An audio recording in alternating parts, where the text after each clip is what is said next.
Right. Well, what we've seen from our experience is that very often students who go on a stay abroad develop what we call an international posture, okay?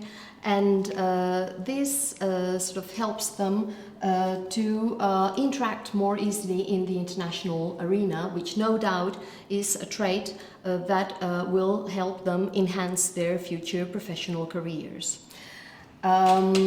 I would also like to point out that another common outcome, and a positive one, is that students tend to experience personal growth as they are abroad.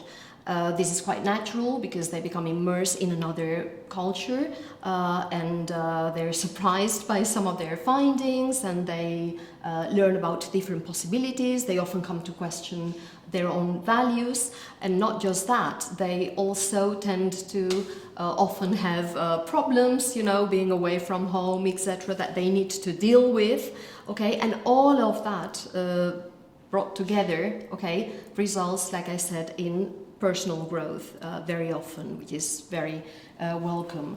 I would also like to mention finally that study abroad is a very important experience in their life. It's the sort of experience that stays with you, right? And for instance, you tend to make lifelong friends, and again, these are welcome benefits of your stay.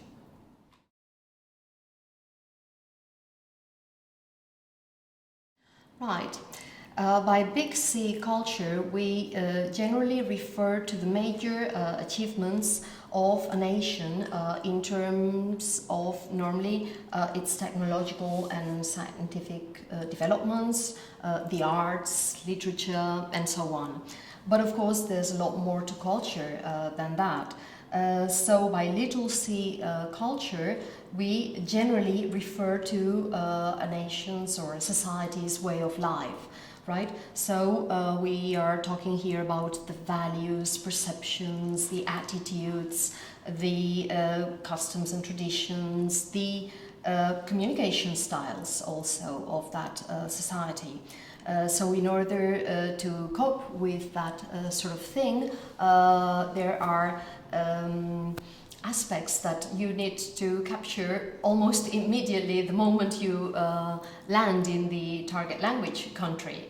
For instance, you go to the train station and they'll be asking you single or return, and you'll have to realize what that is. And there are many other, or mind the gap, and you will have to know what that is, and that sort of thing, and it's quite immediate as you land in a new place, okay? Now, I would say that when you are abroad, you generally get the opportunity to travel, to go to museums, to, I don't know, attend conferences and concerts, etc. And that will help you develop your Big C culture, okay? But with more than that and more interesting than that, I think that you're coming to terms with day-to-day life in a new setting, in a new environment, and that brings you many insights about their way of life, okay? And this is what we mean by little C culture.